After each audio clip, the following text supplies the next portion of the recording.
So we begin today looking at the graph of a very basic rational function, which is f of x is equal to 1 over x. Now it doesn't look like a complicated function, but the graph of it is very interesting. And what we're going to do is we're going to start out by plotting some points to see if we can get a general idea as to what this function looks like. So what I'm going to do is I'm going to create 4 t-charts.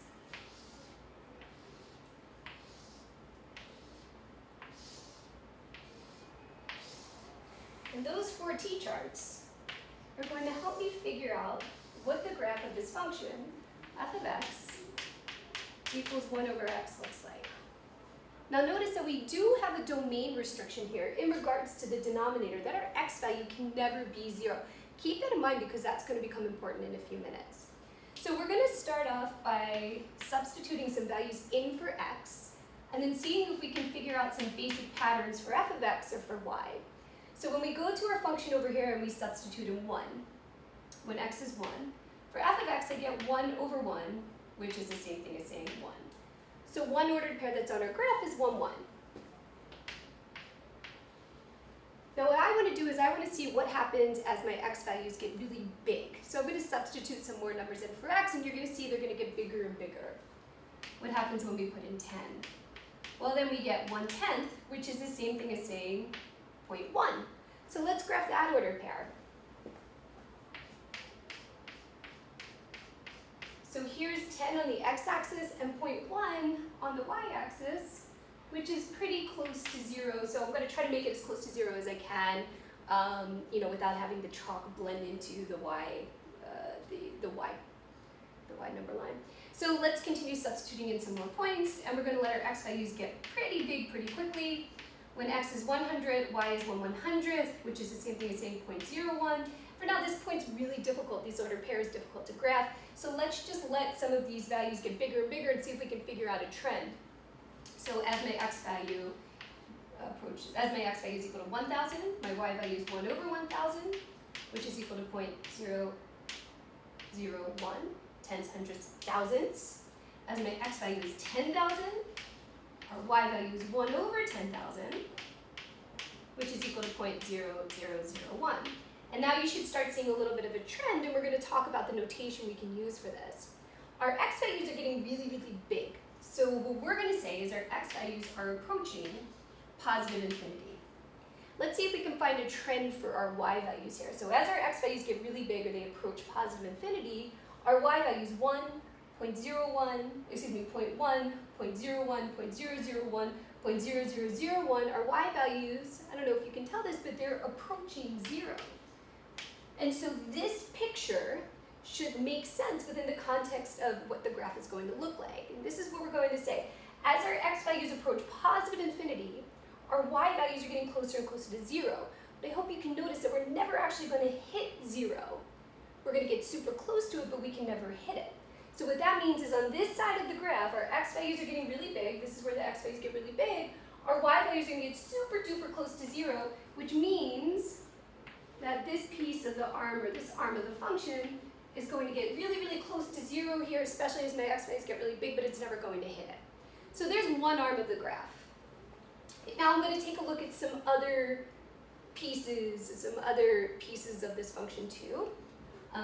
And again, what we're going to do is we're going to substitute in some points.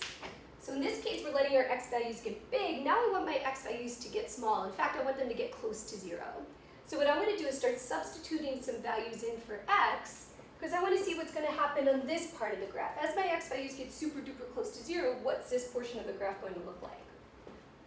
Okay, so we started with 1. Let's move into 0. Let's try 1/2. So when my x value is 1/2 or 0.5, my f of x value is 1 divided by 1/2. That's the same thing as saying 1 divided by 1/2, and that's the same thing as saying 1 times 2, which is 2. So there's another ordered pair in my graph. When x is 1/2, which is right here, our y value is 2. Interesting. Let's try substituting in some more points to see if we can figure out what's happening over here. Well, instead of 1/2, let's get even closer to 0. Let's try 1/10. Well, when my x value is 1/10, we get 1 divided by 1/10, and that's the same thing as saying 1 divided by 1/10, which is the same thing as saying 1 times 10 over 1, or 10. So another ordered pair that's on my graph is going to be 1/10 and 10. So 1/10 is really close to 0 over here. Let's count out 10. 1, 2, 3, 4, 5, 6, 7, 8, 9. 1, 2, 3, 4, 5, 6, 7, 8, 9, 10. So here's 1/10 and 10, which is even closer to 0. And let's see if we can continue with this trend and choose a few other numbers here. When x is 100th, we get 1 divided by 100th, which is the same thing as saying 100. So 100th, comma 100 is another order pair that's on this graph. And let's continue with this trend. When x is 1,000, y is 1 divided by 1 over 1,000, which is the same thing as saying 1,000. So if we can kind of generalize what's going on over here, our x values are getting smaller and smaller and smaller. And in fact, our x values are getting closer to 0. If we picture these in decimal form, this is 0.5. This is 1/10 is 0.1. This is 0.01. This is 0.001. Excuse me, yeah, 0.001. So our x values are getting smaller and smaller. In fact, they're approaching 0. Look what's happening to our y values. Well, we have 2, 10, 100, 1,000. So our y values are approaching infinity. They're getting really big, so they're approaching positive infinity. And this piece of the graph should represent that. So as our x values get closer and closer to 0, our y values are going to shoot up to positive infinity like this. Our x's are getting closer, right here is 0, our x's are getting closer and closer to 0, the y value is going to shoot up to positive infinity. But notice our x value can never equal 0 because we have that domain restriction. So we're never going to equal 0, but we're going to get pretty close. Okay, so we have one portion of what this graph f of x equals 1 over x looks like. Now let's see if we can figure out what this left-hand part of the graph is going to look like. So instead of substituting in positive values as we did over here, now I'm going to substitute in some negative values so we can see what's happening over here in my second quadrant and my third quadrant. So for our next t-chart, let's do the following.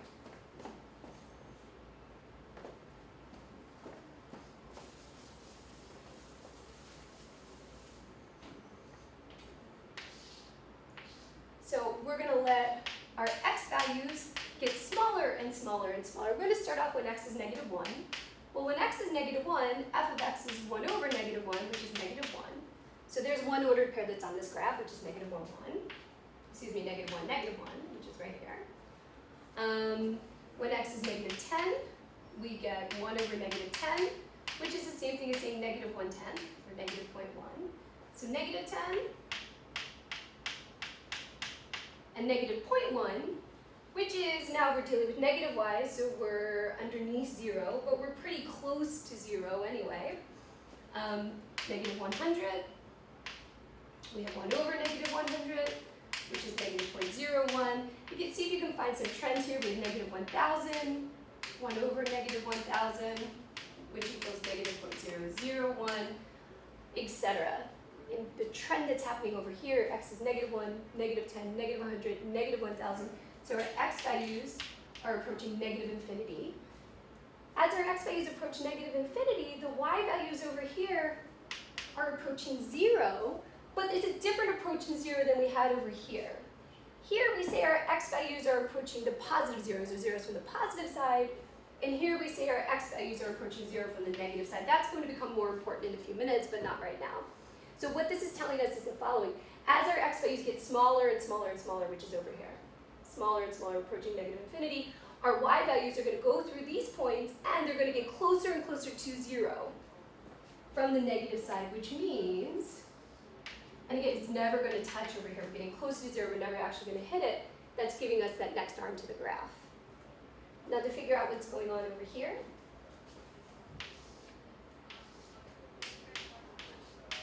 now I'm going to start substituting in some values for x that are getting close to 0, but 0 from the negative side. I'm coming from my negative x values over here.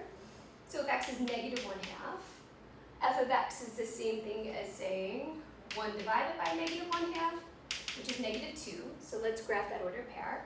Here's -1/2, and here's -2. Trying a few more points on here. If, let's say, x is -1/10, 1 divided by -1/10 is -10. If x is -100th, 1 divided by -100 is the same thing as saying -100. And we'll do one more If x is negative 1,000, y is the same thing as saying 1 divided by negative 1,000, which is the same thing as saying negative 1,000. Okay, so let's talk about what's happening to our x values. Let's talk about what's happening to our y values. Well, our x values are getting really small. This is negative 0.5, this is negative 0.1, this is negative 0.01, this is negative 0.0001. So these guys are approaching 0. We're getting closer and closer to 0, but again, from the negative side, and we'll talk more about that in a few minutes.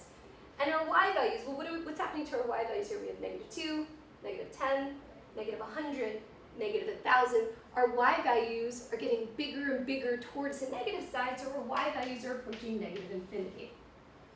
So what that means is as our x values, over here, as our x values get closer and closer to 0, and we're coming from the negative side, so we're coming from the left, our y values are going to approach negative infinity. So we're getting close to 0, y values are approaching negative infinity, means they're going to shoot on down like this. And this is a basic graph of the function f of x equals 1 over x. And there's a few things I'd like for you to notice here. The first thing I want you to notice is we have this notion of what we call a vertical asymptote.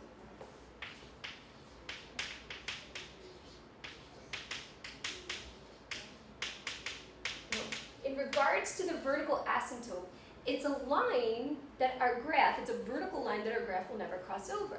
And the vertical asymptotes are always represented by the domain restrictions.